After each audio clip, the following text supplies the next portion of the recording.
Shalom, selamat pagi dan selamat bertemu, selamat mendengarkan siaran secara online.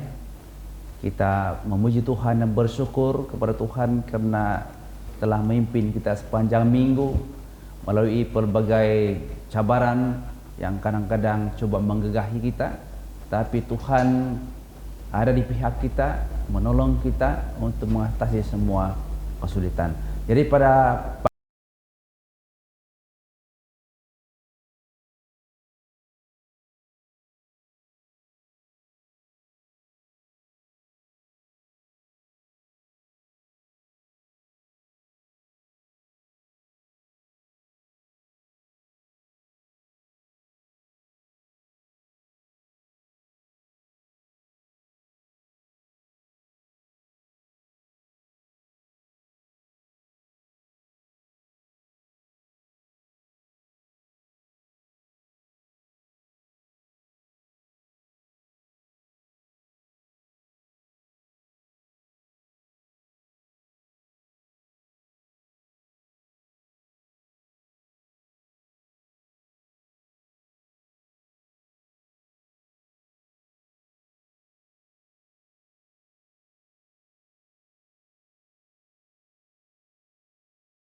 Iman yang benar itu, iman yang hidup itu akan disertai dengan perbuatan, dan perbuatan itu lah yang membuktikan sejauh mana kita di hadapan Tuhan.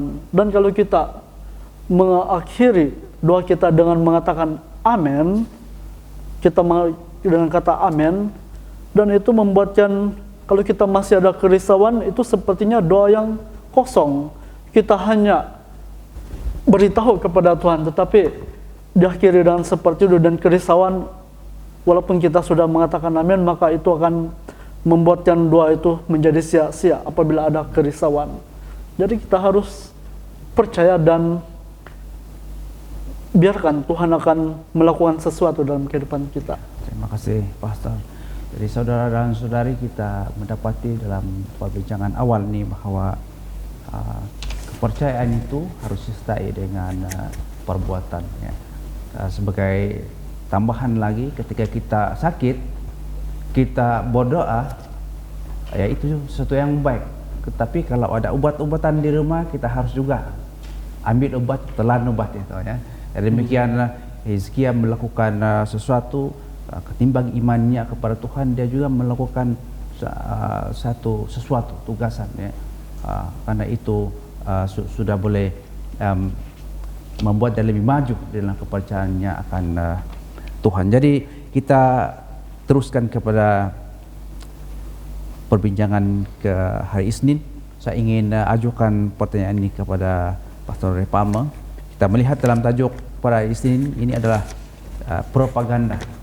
Mungkin Pastor akan dapat memberikan sedikit pencerahan tentang propaganda. Apakah maksud propaganda ini?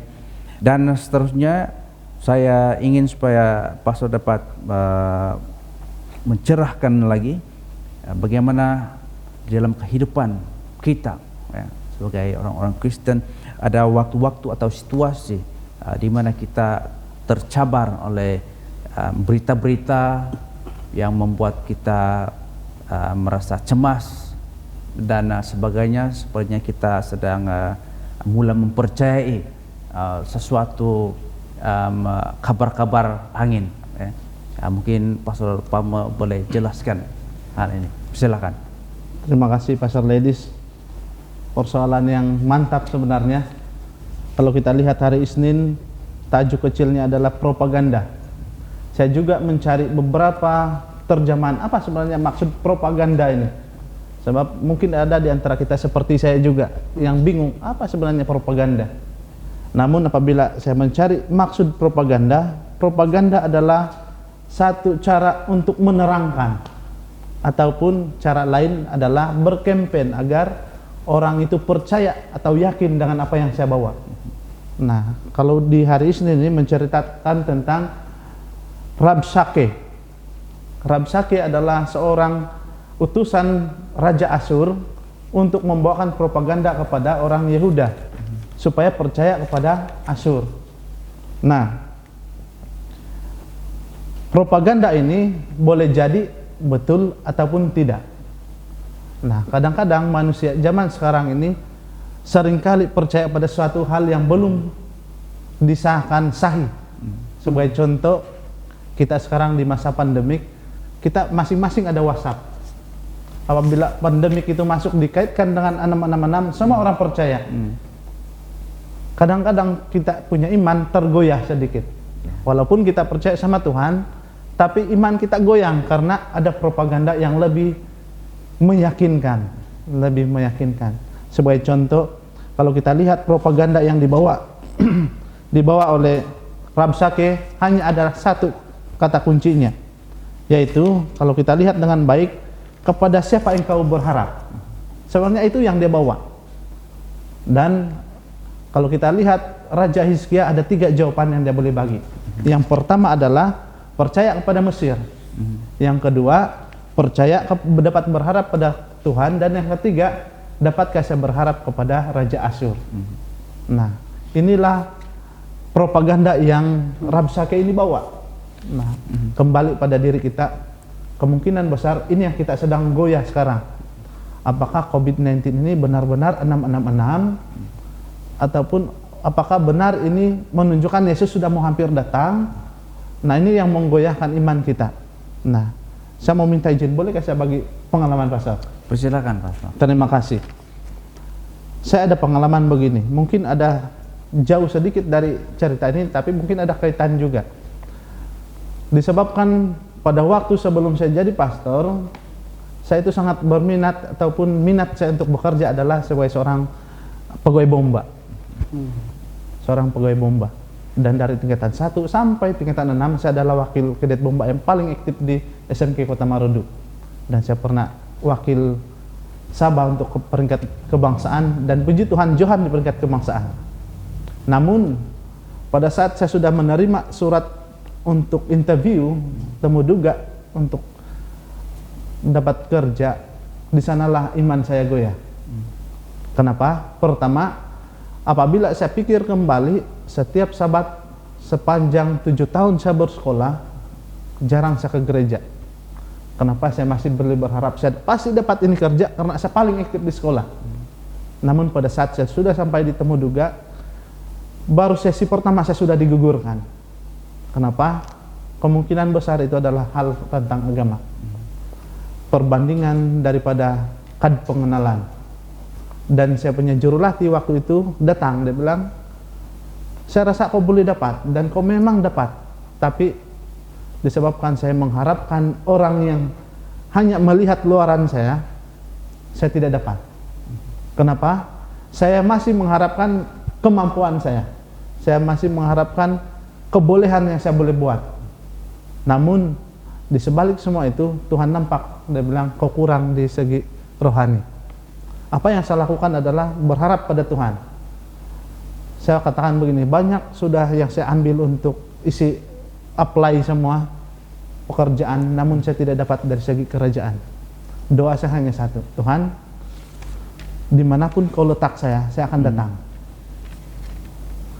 Pada waktu saya dimasukkan di sekolah rendah Gosen, SRE Advent Gosen, saya merasa bahwa ada masih yang belum saya puas.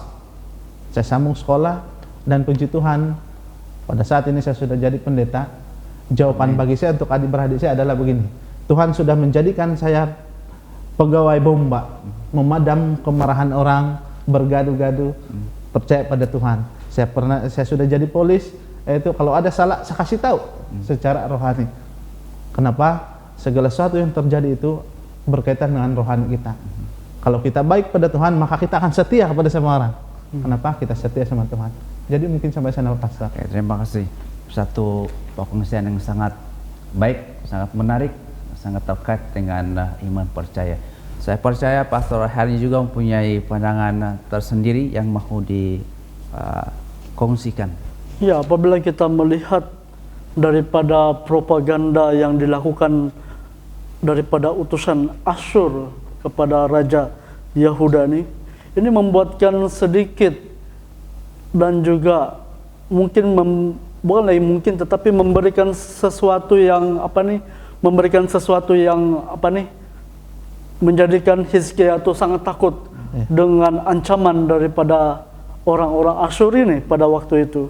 Dan apa yang kita lihat seolah-olah daripada utusan Tuhan ini tadi, utusan daripada Raja Asyur ini, si Rabsakeh, dia memberitahukan kepada Hizkia yang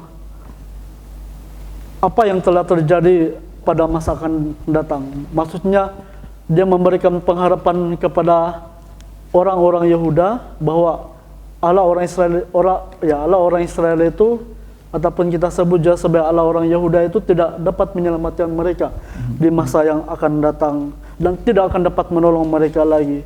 Jadi ini memberikan suatu ancaman kepada Raja Hizkia pada waktu itu.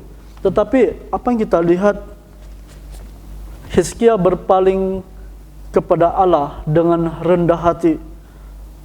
Meskipun sesuatu itu akan terjadi kepada bangsa Yehuda, tetapi Hizkia dia tidak takut, oleh sebab Allah sudah memberitahukannya melalui Nabi Yesaya bahwa Allah itu di pihak mereka. Jadi kita melihat di sini bahwa meskipun ada ancaman yang dia terima daripada kerajaan Raja Asyur, tetapi itu tidak mematahkan semangatnya Hizkia itu untuk meneruskan melawan melawan tentera pemerintahan Raja Asyur itu. Jadi dia terus berharap kepada Tuhan. Ya, terima kasih Pastor. Kita sudah membahas dengan begitu baik pelajaran pada hari Isnin. Jadi kita langsung ke pelajaran Selasa. Soalan ini akan saya tanyakan kepada Pastor Harni. Ya, kita melihat doa Raja Hizkia di dalam Yesaya 37 ayat 15 sampai 20. Saya akan bacakan di sini. Hizkia berdoa di hadapan Tuhan, katanya, "Ya Tuhan semesta alam Allah Israel yang bertakhta di atas kerubim, hanya Engkau sendirilah Allah segala kerajaan di bumi. Engkaulah yang menjadikan langit dan bumi. Sendingkanlah telingamu ya Tuhan, dan dengarlah. Bukalah matamu ya Tuhan, dan lihatlah. Dengarlah segala perkataan Sanherib yang telah dikirimnya untuk mencela Allah yang hidup. Ya Tuhan, memang raja-raja Asyur telah memusnahkan semua bangsa dan negeri-negeri mereka, dan menaruh para Allah mereka ke dalam api, sebab mereka bukanlah Allah, hanya buatan tangan manusia, kayu dan batu. Sebab itu dapat dibinasakan orang. Maka sekarang ya Tuhan, Allah kami, selamatkanlah kami dari tangannya, supaya segala kerajaan di bumi mengetahui bahwa hanya Engkau sendirilah Tuhan." Jadi Pastor, di dalam kita membaca doa Hizkia yang begitu indah ini, apakah yang aspek penting yang boleh Pastor kongsikan dari hal doa Raja Hizkia ini? Apakah prinsip yang kita boleh dapatkan di dalam doa ini yang menjadi dorongan bagi setiap kita yang untuk terus bergantung harap kepada Tuhan di tengah-tengah krisis? Persilakan Pastor. Ya, sama seperti yang saya katakan tadi mengenai Hizkia ini, dia mempunyai suatu iman yang sangat teguh dan kukuh.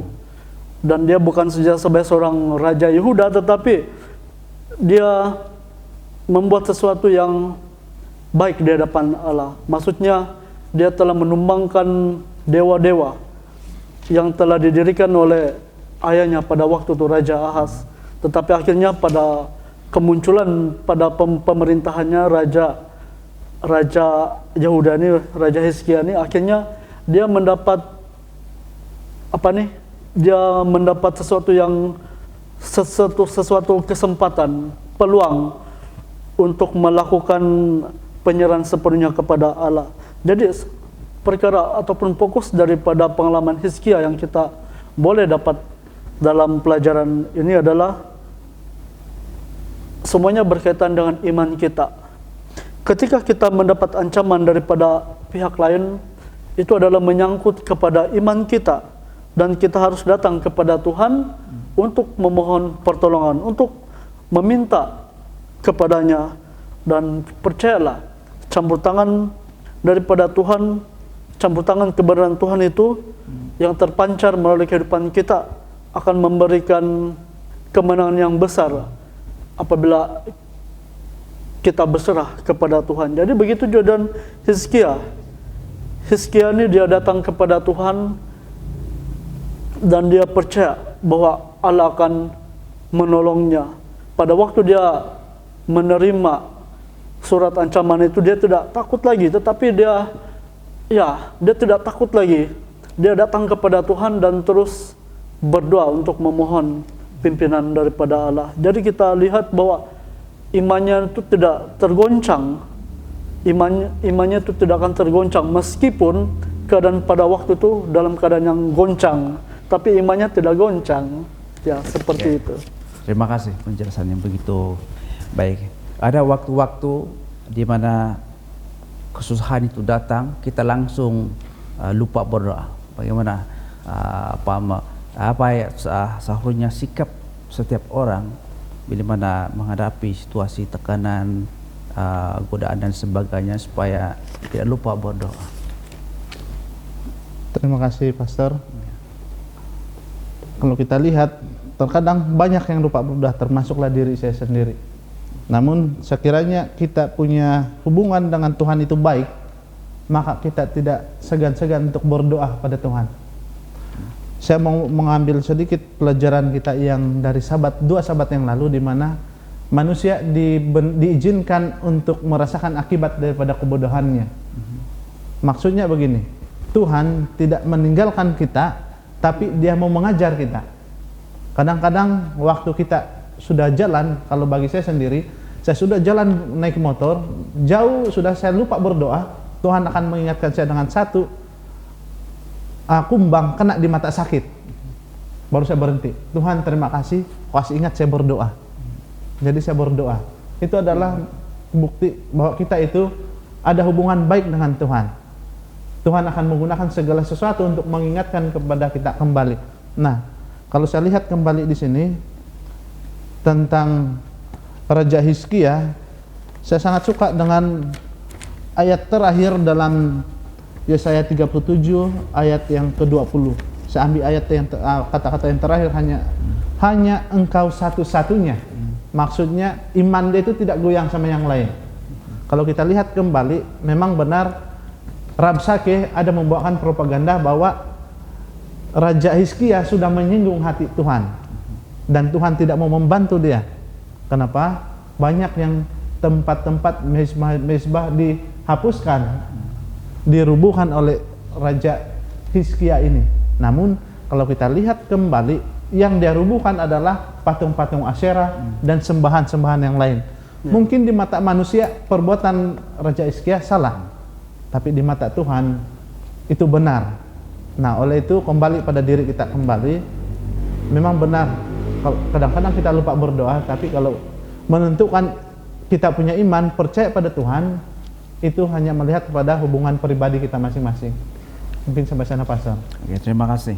Jadi saudara dan saudari, setakat ini kita telah mendengar huraian-huraian dari sekolah sahabat kita yang membuka hati kita terus untuk percaya kepada Tuhan lewat pengalaman-pengalaman daripada Raja Hizkia ini, bagaimana hidup borahnya yang begitu indah sekali, ada hubungan pribadi dengan Tuhan. Jadi kita lanjutkan perbincangan kita. Saya ingin ajukan pertanyaan ini kepada Pastor Palmer. Dalam kita membaca dalam pelajaran Rabu, cerita selanjutnya, kita melihat di sini bahwa askar daripada Asyur itu yang sejumlah 185.000 semuanya binasa. Jadi ada pemikiran bahwa Tuhan telah mengizinkan pembinasaan ini beramai-ramai. Ya. Jadi apakah konsekuensinya ini di dalam pandangan umum bahwa pembunuhan beramai-ramai itu ada keterkaitannya dengan perbuatan dari Tuhan? Silakan. Terima kasih. Perlu kita ketahui dalam kehidupan kita sebenarnya segala sesuatu yang terjadi itu ada akibatnya. Apa pilihan yang kita lakukan pasti ada akibatnya. Galatia 6 ayat 7, tuai dan tabur dan tuai. Itu di sana dikatakan apa yang kau tabur kau akan tuai. Nah, kita lihat kembali kenapa 185.000 ini dibinasakan oleh Tuhan, karena sikap daripada orang tersebut, kerajaan tersebut. Nah, saya mau memberikan sedikit penjelasan hari Rabu tentang cerita selanjutnya. Banyak di antara manusia ini tidak menuliskan hal yang buruk dalam kehidupan, tapi menuliskan apa yang mereka dapat sebagai kejayaan. Ini yang dilakukan oleh Raja Sanherib. Kalau kita lihat di sini dikatakan ada kenyataan Sanherib yang menghiasi dinding, yaitu istana tanpa saingan. Jadi ada lukisan menunjukkan Sanherib ini ataupun Raja Asyur ini tidak pernah dikalahkan. Tidak pernah dikalahkan. Tapi Alkitab menerangkan, dia bilang di sana dikatakan Raja Asyur kalah. Kenapa dia kalah? Karena kesombongan. Dia sampai menghantar dia punya utusan untuk menghina Tuhan Israel, Tuhan Yehuda pada waktu itu. Nah, oleh itu kalau kita lihat kembali kenapa terjadinya seperti ini, inilah hukuman Tuhan bagi orang yang tidak percaya pada Tuhan ataupun yang menghujat Tuhan. Nah, kadang-kadang itu terjadi pada diri kita. Kita perlu melihat kembali diri kita, apakah kita ini sesuai dengan yang Tuhan berikan atau macam mana. Kadang-kadang kalau manusia ini rasa susah terus kita salahkan Tuhan. Ini Tuhan punya kerja, ini perbuatan Tuhan karena saya sakit. Sebenarnya begini, ada satu cerita di mana ada satu keluarga yang katakan kepada saya, Tuhan itu sangat jahat, dia biarkan saya sakit. Baru saya tanya, Tuhan, adakah Tuhan suruh kau makan nasi terlampau banyak ataupun makan gula terlampau banyak sampai kau dapat itu penyakit kencing manis? Tidak. Tuhan hanya bilang makan secukupnya. Maksudnya jangan sampai lebih. Jadi jangan pernah kita kasih salah Tuhan akan apa yang tindakan kita lakukan. Nah, kembali pada sekolah sahabat kita di sini dikatakan, apakah Tuhan itu terkait dengan 185 ini yang dibinasakan? Kalau dalam pandangan saya, inilah akibat yang Tuhan berikan. Biar orang rasa ini akibat dia akan kebodohannya sendiri supaya dia kembali pada Tuhan. Nah, kembali kepada cerita sekolah sahabat kita, pada saat Rabshakeh ini membawa itu yang propaganda, banyak di antara mereka yang sudah goyah iman dia, termasuklah itu raja sendiri. Tapi kalau kita lihat kembali Tuhan memberikan satu bukti lagi. Biarpun Raja Asyur ini mempunyai banyak askar, tapi kalau kamu berserah pada saya, maka itu akan semua dikalahkan. Dan terjadi di sini 185.000 ini askar Raja Asyur kena pembantaian.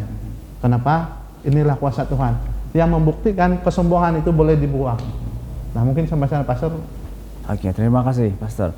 Jadi begini Pastor Harni, ramai orang yang beranggapan bahwa kesempatan-kesempatan atau peluang-peluang yang Tuhan berikan kepada setiap orang itu, ada yang gagal dimanfaatkan dan ada juga yang berjaya memanfaatkan. Jadi persoalan kita adalah bagaimana seharusnya kita ini manusia ya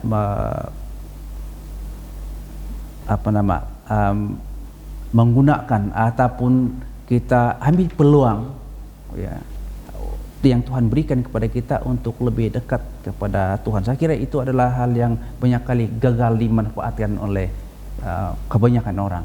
Ada idea? Ya, di dalam kehidupan ini manusia itu diberikan pilihan. Kalau kita masih ingat kisah tentang Adam dan Hawa itu, Allah membebaskan mereka. Adam dan Hawa itu dibebaskan di dalam Taman Eden dan mereka boleh mengerjakan apa saja mereka bisa mereka lakukan. Dan kemudian mereka juga diberikan peringatan tentang larangan-larangan yang di dalam Taman Eden itu yang mereka harus ingat. Tetapi akhirnya apa yang terjadi? Adam dan Hawa itu jatuh dalam dosa oleh sebab mereka melanggar perintah Tuhan, dan itu merupakan pilihan dalam kehidupan mereka, ya kan?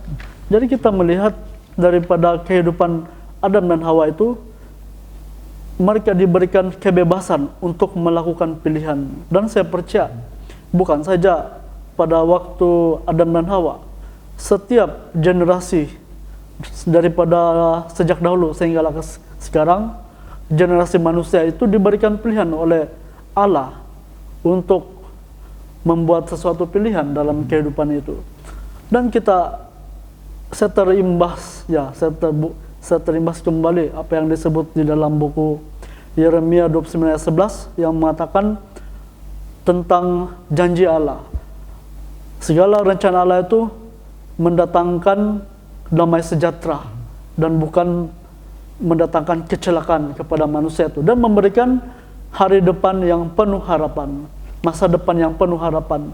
Jadi maksudnya apabila kita menyerahkan diri kita ke dalam tangan Tuhan dan kita mau mengikut perintah-perintah Allah itu, maka sudah pastinya jalan itu seharusnya bahagia. jalan itu seharusnya ke arah yang lebih cerah seperti yang dijanjikan oleh Allah kepada manusia pada waktu itu. Jadi bagi saya secara pribadi, khususnya kepada Sanherib ini, Raja Sanherib ini bersama pengikutnya, akhirnya mereka telah tewas seperti yang dicatatkan di dalam buku Yesaya 37 ayat 36, di mana pada waktu itu malaikat Tuhan telah membunuh 185.000 orang di dalam perkemahan Asyur itu. Dan kita melihat apa yang terjadi kepada Raja Sanherib itu. Adakah dia berani lagi menentang Raja Yehuda dan tenteranya? Tidak. Akhirnya dikatakan dalam ayat selanjutnya, dikatakan berangkatlah Sanherib Raja Asyur itu pulang, lalu dia tinggal di Nineveh. Wah, dia tinggal di Nineveh dan disitulah dia mengakhiri kehidupannya. Tetapi kita melihat nasib daripada Raja Sanherib ini, apa yang telah terjadi. Dikatakan pada waktu dia menyembah di dalam kuil Nisrok, lalu kemudian apa yang terjadi? Anak-anaknya sendiri telah membunuhnya dengan pedang. Dan itulah yang terjadi kepada Sanherib di penghujung akhir hidupnya. Dia dibunuh oleh pedang oleh anak-anaknya sendiri, dan anak-anaknya lari ke Ararat pada waktu itu. Dan kemudian Raja Esarhadon, anaknya yang ketiga itu, telah menggantikannya sebagai Raja Asyur. Nah, kita lihat di sini akhirnya Sanherib tidak pilihan lagi. Dia hidup di dalam keadaan yang sangat ketakutan. Dia lari daripada melihat tentara Raja Asyur itu, oleh sebab kehebatan kekuasaan Allah yang dia telah lihat. Dan kita melihat bahwa inilah akibat daripada pilihan yang diambil dalam kehidupannya. Jadi aplikasi yang kita dapat di dalam kehidupan kita daripada pengalaman Raja Sanherib ini, kita juga diberikan pilihan pada hari ini. Sama ada kita mau mengikut Tuhan, ataupun kita mau melawan perintahnya, ataupun kita mau mengikut kehendak diri kita sendiri. Dan sudah pastinya, jikalau kita mengikut jalan kita sendiri, maka kita akan mendapat konsekuensinya. Kita akan mendapat akibat daripada perbuatan kita itu yang seharusnya telah melanggar perintah Tuhan. Jadi konsekuensinya kita akan mendapat sesuatu yang imbal balik, sesuatu yang tidak sesuai di hadapan Tuhan. Maksudnya tidak mengikut kepada rencana Tuhan itu. Jadi bagi saya yang terbaik adalah kita sebagai umat Tuhan, marilah kita ikut rancangan Tuhan. Kita berdoa, kita datang kepada Tuhan dan meminta petunjuk daripada Tuhan itu. Terima kasih. Kita berbalik ke ayat hafalan kita dalam Yesaya 37 ayat 16, mengatakan di sana, ya Tuhan semesta alam, Tuhan Israel yang bertakhta di atas kerubim, hanya Engkau sendirilah Tuhan segala kerajaan di bumi. Engkaulah yang menjadikan langit dan bumi. Saudara dan saudari, pada satu ketika Raja Hizkia pernah mengakui Tuhan demikian di dalam kata-katanya, di dalam doanya. Tetapi dia juga mempunyai titik terendah di dalam kehidupannya. Ibadah pada pelajaran hari Kamis, kita membaca di sana bahwa Raja Hizkia melalui waktu-waktu sukar dalam hidupnya, selain tekanan dari Raja Sanherib, dia juga mengalami penyakit. Tapi kemudian sesuatu yang luar biasa terjadi. Jadi kita mau mendengarkan daripada para pendeta kita apa yang terjadi dalam kehidupan Raja Hizkia ini. Saya ingin ajukan pertanyaan ini kepada Pastor Repalme. Pastor Repalme, setelah kita membacakan Yesaya 38:39 ini, kita dapati bahwa mungkin itu perbuatan yang tidak sepatutnya dilakukan oleh Raja Hizkia setelah dia sembuh dari penyakitnya. Tentulah dia begitu gembira ya. Diberkati Tuhan, ditambahkan umur. Tapi kemudian Raja Babylon mengirimkan utusan datang ke istana beliau, dan akhirnya mengatakan diperlihatkan semua seisi rumah kekayaannya. Ya.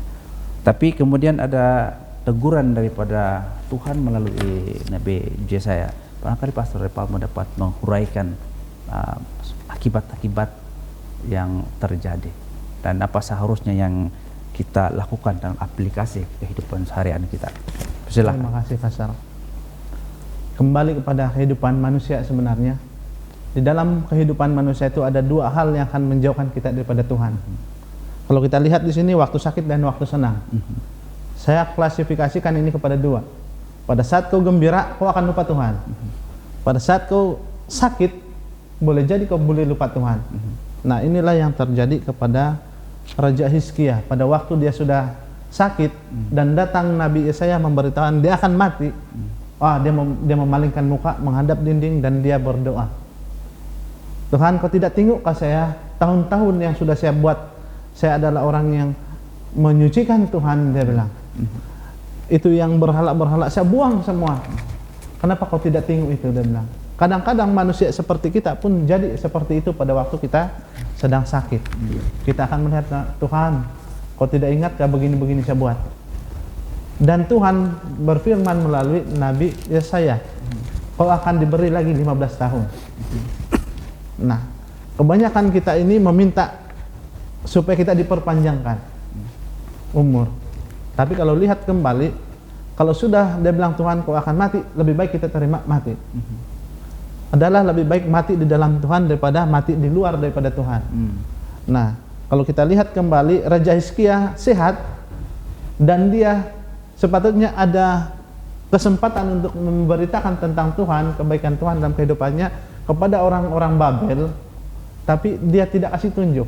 Yang dia kasih tunjuk adalah inilah kekayaan yang saya ada, dia bilang. Boleh jadi kalau kita sekarang waktu kita sakit, Tuhan tolong kasih sembuh saya. Kita sembuh terus orang datang kepada kita, apa di obat yang kau makan? Ini, nah itu obat saya makan, ini yang obat saya makan, dia bilang. Boleh jadi begitu yang kita sedang merasakan. Tapi kita lupa sebenarnya Tuhan yang kita minta.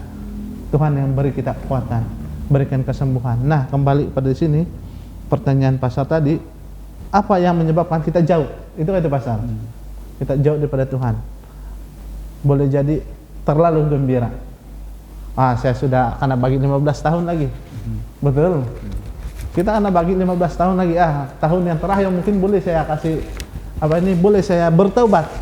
Tapi dalam masa yang sama Tuhan berfirman melalui Nabi Yesaya, semua yang kau ada akan diangkut ke Babylon, dia bilang. Dan jawaban Hizkia ini yang menjadikan hati. Tidak apalah itu karena sangkut, karena bawa semua. Jangan saya dalam umur saya, dia bilang. Masih dia hidup.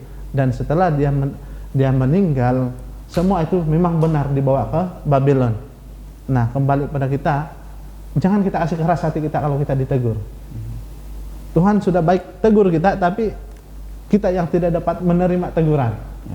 Nah, mungkin itu yang menjauhkan kita daripada Tuhan. Oke, terima kasih.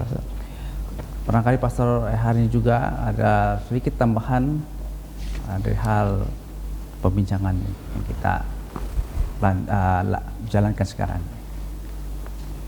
Ya, berkaitan dengan Raja Hizkia ini,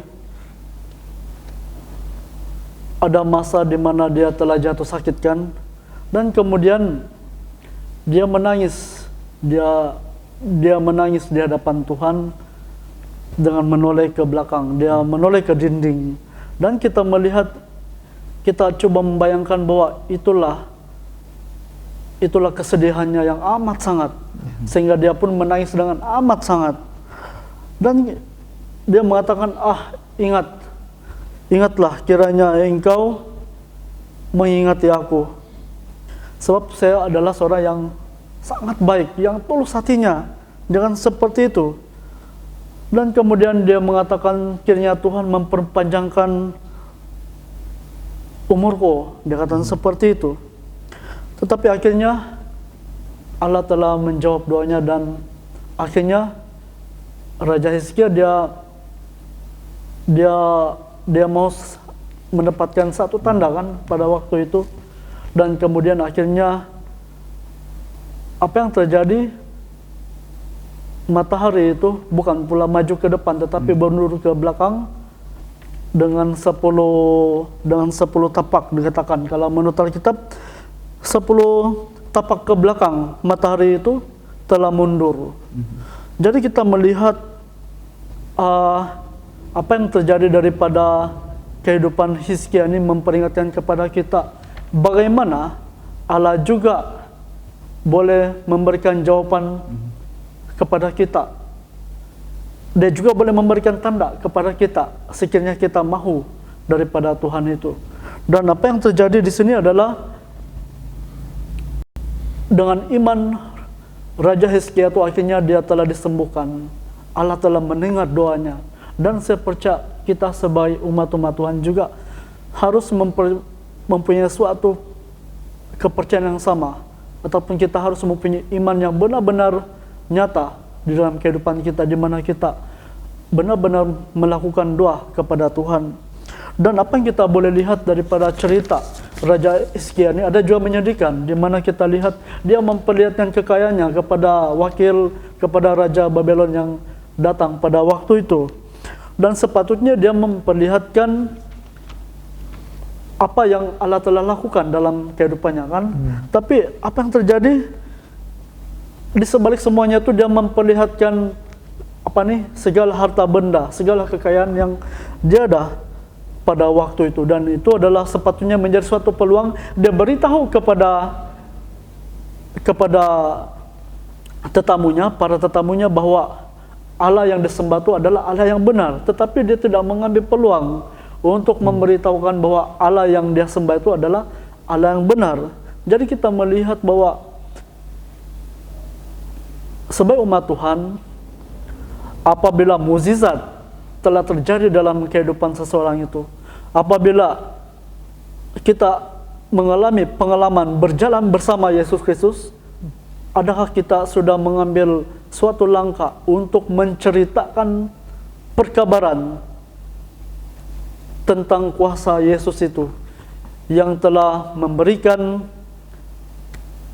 keselamatan, yang memberikan kesembuhan bagi orang berdosa?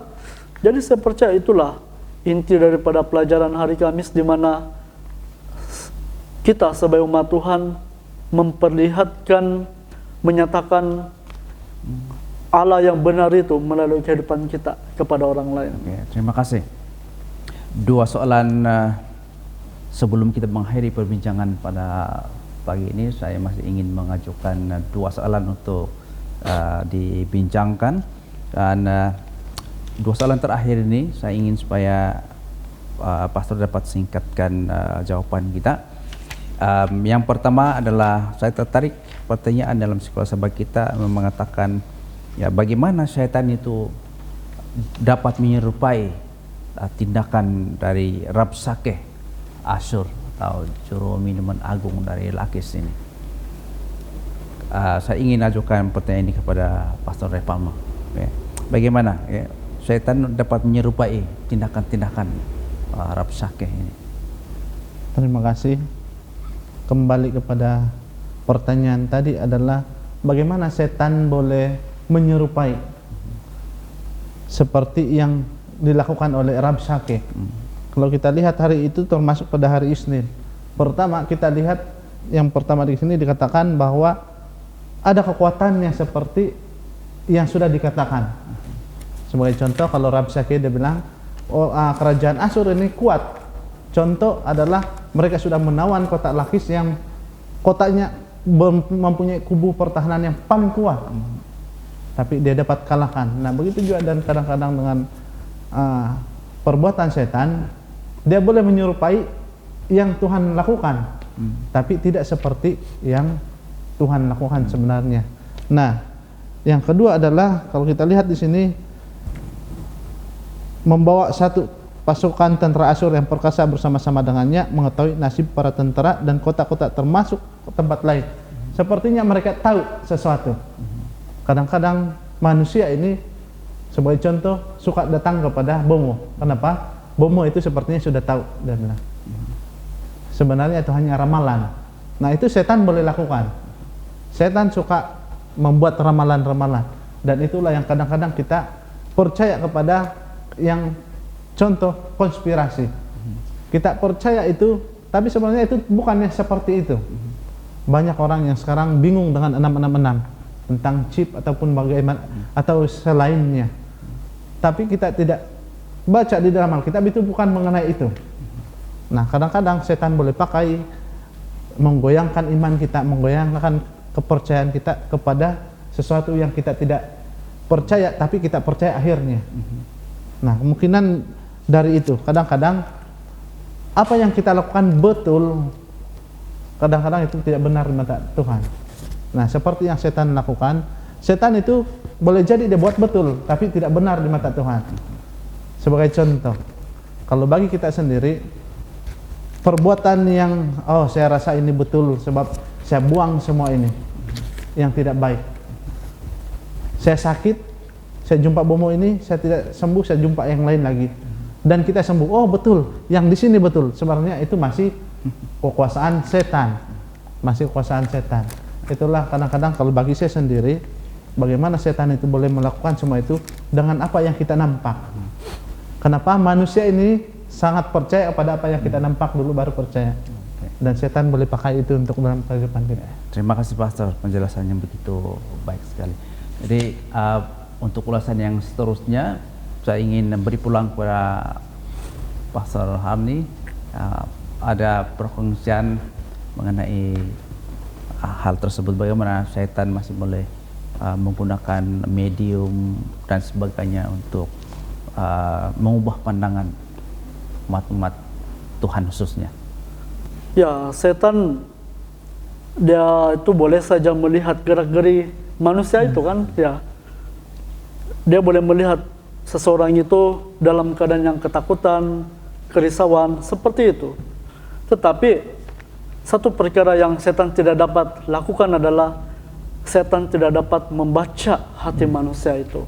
Itu adalah kelemahannya, dan itu adalah di luar kekuasaan setan itu. Jadi kita tidak perlu risau apa yang bermain dalam pikiran kita, apa yang bermain di dalam hati kita, apa yang kita ingin luahkan dalam hati kita. Kita tidak nyatakan itu dan dengan suara-suara kita, maka setan itu tidak akan dapat mendengar. Dia tidak akan dapat membaca hati kita. Tetapi melalui segala gerak-geri ataupun melalui segala perbuatan kita itu dia boleh tahu. Jikalau kita itu seseorang itu adalah imannya lemah, dia akan mengatakan, dia ini tidak kuat, dia jarang berdoa, dia jarang membacakan firman Tuhan. Nah, kita banyak kali mendengar seperti ini. Di dalam buku 1 Korintus 10:13 mengatakan, pencobaan-pencobaan yang kamu alami ialah pencobaan biasa yang tidak melebihi kekuatan manusia. Sebab Allah setia dan karena itu Ia tidak akan membiarkan kamu dicobai melampaui kekuatanmu. Pada waktu kamu dicobai, Ia akan memberikan kepadamu jalan keluar sehingga kamu dapat menanggungnya. Di dalam kehidupan manusia itu kita sering terganggu oleh sebab pengaruh-pengaruh duniawi, dan itu adalah jerat-jerat setan. Saya katakan pengaruh-pengaruh duniawi oleh sebab segala alat-alat modern yang canggih yang kita hadapi sekarang boleh melemahkan, boleh menjatuhkan kita apabila kita tidak dapat menggunakan alat-alat yang canggih itu seperti handphone, smartphone, apalagi laptop, dan juga apa yang kita selalu lihat dalam internet, YouTube, Facebook, WhatsApp seperti itu boleh memberikan jerat kepada kita, menjatuhkan kita, menjauhkan kita daripada perkara-perkara rohani, sekiranya tidak dapat dikawal dengan baik. Namun, apa yang kita dapat lihat adalah umat-umat Tuhan boleh belajar untuk melakukan penguasaan diri, melakukan sesuatu ini dengan cara berdoa. Tetaplah berdoa, seperti yang kita selalu baca. Tetaplah berdoa dan tetaplah berdoa. Dan ini dalam menjadi suatu perkara di mana kita dapat datang kepada Tuhan dan kita bercakap kepada Tuhan. Kita meluahkan segala isi hati kita, apa yang kita rasakan dalam hati kita, sehingga kita dapat melakukan sesuatu yang terbaik untuk kita, agar kita tidak terus mendapat tekanan daripada di luar sana. Jadi kita lihat bahwa kita dapat mengelak, kita dapat keluar daripada pengaruh roh iblis itu, pengaruh jahat itu apabila kita terus bersandar kepada Tuhan.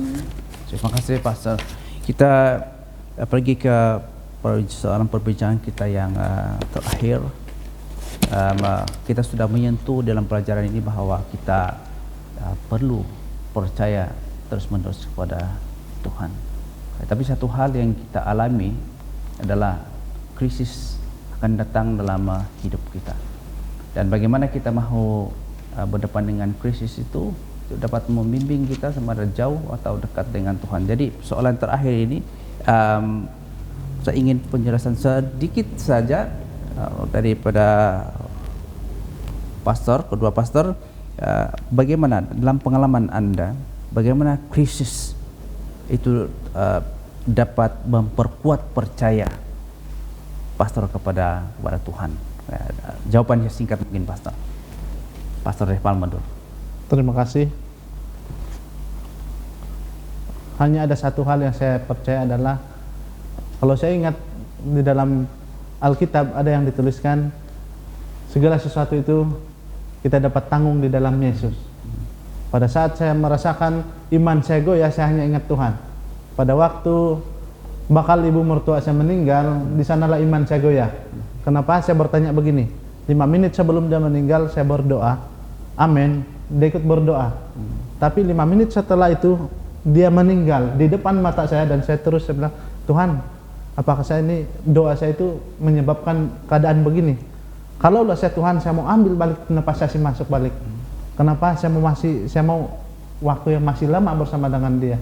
Tapi bila saya pikir kembali, Tuhan itu sangat baik, karena Tuhan tahu sengsara dia bagaimana. Dan pada saat krisis saya itu goyang, saya punya iman, saya hanya ingat Tuhan.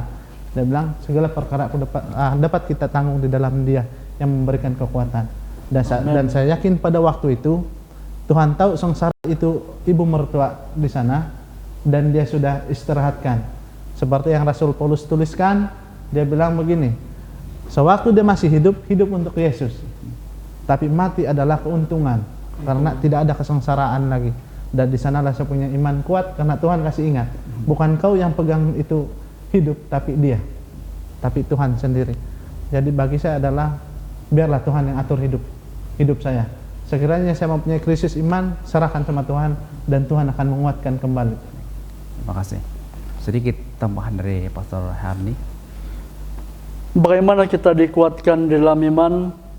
Satu saja ayat yang saya ingat dalam buku Matius 6 ayat 33 mengatakan, carilah dahulu kerajaan Allah, maka semuanya itu akan ditambahkan kepadamu. Apabila kita menjadikan Tuhan yang pertama dalam kehidupan kita, percayalah segala perkara yang kita perlukan dalam kehidupan itu Allah akan tambahkan kemudian. Jadi jika kita ingat, kita mungkin mengatakan, oh saya kekurangan uang, saya juga sudah kehilangan keluarga, saya juga sudah dalam keadaan sakit. Percayalah, apabila kita menjadikan Tuhan yang pertama, maka Tuhan akan memberikan segala keperluan dalam kehidupan kita. Dia akan menyembuhkan kita apabila itu sesuai dengan kehendaknya. Jadi itu adalah komen yang singkat.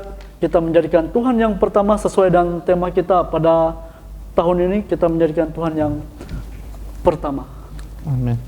Terima kasih Pastor Palma dan juga Pastor Harni yang sudah bersama dengan saya untuk menuntaskan sebuah sahabat kita pada pagi ini. Ya, sahabat-sahabat, saya ingin membacakan petikan daripada tulisan Roh Nubuat yang terdapat di dalam Mystery of Healing, pasal 40 muka surat 482, bunyi begini.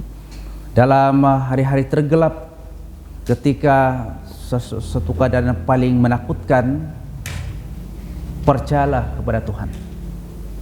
Dia mengerjakan kehendaknya, melakukan semua hal dengan sangat baik demi umat-umatnya. Kekuatan bagi mereka yang mengasihi dan melayani Dia akan diperbaharui hari demi hari. Jadi sahabat-sahabat, di dalam perbincangan sekolah sahabat pada pagi ini, kita dapat mengambil beberapa pelajaran yang sangat penting, ya, dan kita mengharapkan itu dapat diaplikasikan dalam kehidupan kita setiap hari. Ya, yang pertama itu adalah kehidupan setiap kita itu haruslah kehidupan yang suka berdoa, ya, yang tidak lengah untuk berdoa seperti Raja Hizkia. Ya, dia berdoa untuk kekuatan iman. Dan yang kedua, kita tidak akan memandang remeh situasi-situasi atau krisis-krisis yang melanda kepada kita, tapi kita melihatnya sebagai sesuatu yang menguatkan iman kita. Ya, krisis-krisis yang membadai dalam hidup kita, kita hanya dapat memikulnya bila mana kita ada hubungan erat dengan Tuhan. Dan yang ketiga, kita harus menjalani kehidupan rohani kita dengan bersandar penuh kepada Tuhan, percaya kepada Tuhan, tidak ada belah baginya. Jadi sahabat-sahabat, itu antara kesimpulan-kesimpulan yang dapat saya kongsikan. Ada banyak pelajaran yang boleh kita ambil dari pelajaran Sekolah Sabat hari ini, tapi mari kita serahkan hidup kita kepada Tuhan pertama-tama, dan membiarkan Roh Kudus Tuhan bekerja dalam hati kita sehingga kita dapat terus melihat hal-hal penting yang terutama dalam hidup kita. Ya. Jadi sekali lagi saya mengucapkan terima kasih kepada Pastor Ray Palmer dan juga Pastor Ray Hardy yang sudah membahaskan pelajaran Sekolah Sabat kita. Amen. Pada pagi ini. Jadi saudara-saudari yang bersama dengan kami dalam siaran ini, sampai di sini acara kita pada hari ini. Tuhan memberkati. Dan untuk mengakhiri perbincangan ini, saya undang Pastor Hardy untuk melayangkan doa menutup. Silakan. Kita bersatu dalam doa. Bapa Surgawi, pada hari Sabat yang kudus ini, kami datang kepada Engkau untuk menyembah-Mu. Karena Engkau adalah Allah yang Maha Kasih, Engkau adalah Allah yang Maha Pemurah, yang menciptakan langit dan bumi dan seluruh alam semesta ini, Bapa. Kami bersyukur dan berterima kasih atas segala kebaikan dan berkat-Mu yang sudah kami terima pada hari Sabat yang indah ini, Bapa. Ya Bapa, kami berterima kasih atas firman Tuhan melalui kelas perbincangan Sekolah Sabat pada pelajaran yang ke-7 tadi, di mana memperingatkan kepada kami akan kekuasaan Engkau yang sungguh luar biasa itu, Bapa. Biarlah kiranya pada saat ini, Bapa, kami tetap dicurahkan dengan pimpinan kuasa Roh Kudus dalam hati kami secara pribadi, sehingga kami terbangun iman kami menjadi kuat oleh sebab firman Tuhan yang sudah kami pelajari sebentar tadi. Ya Bapa, kami mengetahui bahwa Engkau telah menyediakan rencana-rencana, rancangan-rancangan yang indah kepada umat manusia yang berdosa itu, sehingga melalui Yesus Kristus, maka manusia yang berdosa itu telah beroleh keselamatan. Dan dengan itu, nama Yesus ditinggikan, nama Yesus dimuliakan. Pada sepanjang Sabat ini, Bapa, kami juga datang kepada Engkau untuk mengaku dosa-dosa kami di hadapan Engkau. Kiranya Engkau mengampuni setiap dosa-dosa yang telah kami lakukan, sehingga kami layak disebut sebagai anak-anak yang kudus. Terima kasih Bapa, karena Engkau sudah memberkati dan terus menyertai kami pada sepanjang hari Sabat ini, Bapa, dan sudah mengampuni dosa-dosa kami. Semuanya ini, Bapa, kami serahkan hanya ke dalam tangan Engkau yang telah menjadi juru selamat dan penebus kami semua. Amin. Amin. Sampai di sini kita bertemu, sehingga di lain rancangan kita dapat mendengarkan lagi pelajaran ini. Sekian, salam Sabat.